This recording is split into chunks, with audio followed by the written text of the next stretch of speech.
مفتی صاحب آپ کی طرف آتا ہوں.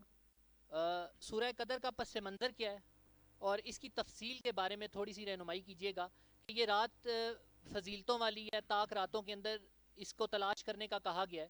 اس کے اوپر تھوڑا سا اس کا جو پس منظر ہے اس کے اوپر تھوڑی روشنی ڈالیے گا. اعوذ باللہ من الشیطان الرجیم، بسم اللہ الرحمن الرحیم۔ فرق صاحب آپ کا بہت بہت شکریہ۔ اللہ کے فضل اور کرم سے آج ذکر رسول اور اللہ تعالیٰ کے ذکر کا آپ کی وجہ سے موقع ملا ہے۔ لیلۃ القدر کا پس منظر قبلہ مفتی صاحب نے بھی اس کی طرف اشارہ کر دیا ہے کہ سرکار دو عالم صلی اللہ صلی علیہ اللہ وآلہ علیہ وسلم وآلہ وسلم. صحابہ کرام کے درمیان تشریف فرما تھے۔ تو صحابہ کرام رضوان اللہ کی علیہ مجمعین سابقہ امتوں کی عمروں کا تذکرہ کر رہے تھے کہ بڑی بڑی عمریں، کئی کئی سال اللہ تعالیٰ نے کئی 100 سال انہیں عمریں عطا کی اور انہوں نے عبادتیں کی، اور بالخصوص ایک ایسے شخص کا وہاں پہ ذکر کیا گیا کہ جس کو بے بہا رب کریم نے عمر بھی عطا فرمائی، اور وہ رات کو قیام میں گزارتا تھا، دن کو روزے کے ساتھ بھی گزارتا تھا، اور جہاد بھی کیا کرتا تھا۔ تو صحابہ کرام رضوان اللہ کی علیہ مجمعین نے سرکار دو عالم صلی اللہ علیہ صلی وسلم کے اللہ سامنے علیہ وسلم. اس چیز کا ذکر کیا کہ یا رسول اللہ، ہماری عمریں تو کم ہیں، 60 سال، 70 سال، 80 سال۔ تو حضور نے صحابہ کرام کی یہ تشویش اور پریشان ہونا دیکھا تو حضور نے توقف فرمایا۔ اتنے میں جناب جبریل تشریف لے آئے، اور جناب جبریل یہ سورہ مقدسہ لے کر آئے جسے انا انزلناہ فی لیلۃ القدر کے ساتھ۔ اور اس سورت کی جو فضیلت ہے وہ 3 اعتبار سے ہے۔ ایک تو خود اس کے اندر اس سورت کی فضیلت بیان کی گئی ہے، جیسے کہ پہلی فضیلت کی وجہ کہ اس میں قرآن شریف نازل ہوا، دوسری اللہ کی رحمت کے فرشتے آتے ہیں، جبریل فرشتوں کو لے کر آتے ہیں، اور اس سورت کی اہمیت کے ساتھ ساتھ امت مسلمہ کی اہمیت بھی ہے کہ حضور کا کتنا کرم ہے، حضور کی وجہ سے رب کی کتنی رحمت ہے امت رسول پہ، کہ لکھا ہے علماء کرام نے، امام فخر الدین رازی نے تفسیر کبیر کے اندر لکھا کہ فرشتے کیوں نازل ہوتے ہیں، تو ان میں سے وہ ایک وجہ یہ لکھتے ہیں کہ فرشتے یہ جو تنزل الملائکۃ والروح فیہا بِإِذْنِ ربہم کا لفظ ہے، اذن اس چیز پہ دلالت کر رہا ہے کہ فرشتے امت رسول کی ملاقات کے پہلے سے خواہش مند تھے، تمنا رکھتے تھے، زیارت کرنا چاہتے تھے، لیکن اپنی اپنی ڈیوٹیوں پہ مامور تھے، اس وجہ سے انہیں جب تک اجازت نہیں ملتی نہیں آتے۔ رب نے اجازت عطا فرمائی تو وہ آ گئے۔ اس صورت میں عام طور پر تو یہ دیکھا جاتا ہے کہ قرآن کی شان ہے، اس رات کی فضیلت ہے، اگر دیکھا جائے ذرا نگاہ عمیق سے غور کیا جائے تو امت رسول کی بھی فضیلت بیان ہو رہی ہے کہ عرشی فرشتے زمین کی طرف اترتے ہیں اور آ کر امت رسول کو دیکھتے ہیں، ان انسانوں کو دیکھتے ہیں جو اس رات عبادت کر رہے ہوتے ہیں۔ مولا علی پاک فرماتے ہیں جو فرشتے آتے ہیں وہ آ کر 3 کام کرتے ہیں، ایک تو آ کے سلامی بھیجتے ہیں، اور دوسرا اس رات کو جاگنے والے کی شفاعت کرتے ہیں، اور تیسرا اس رات کو جاگنے والے کے دیدار کے لیے آتے ہیں۔ کتنا خوش نصیب ہے وہ شخص جو یہ رات سو کر نہیں گزارتا، غفلت سے نہیں گزارتا، یہ رات دنیا داری میں نہیں گزارتا، بلکہ اللہ کے گھر میں یا اپنے گھر میں مصلی بچھا کے جبی جھکا کے رو رو کے گزارتا ہے۔ کتنا اسے اعزاز ملتا ہے کہ مولا علی پاک فرماتے ہیں فرشتے اس کا دیدار کرتے ہیں اور آ کے شفاعت کرتے ہیں، اور جن کے حق میں فرشتوں کی شفاعت قبول کی جائے اللہ تعالیٰ اس کی بخشش بھی فرما دیتا ہے اور مغفرت بھی فرما دیتا ہے۔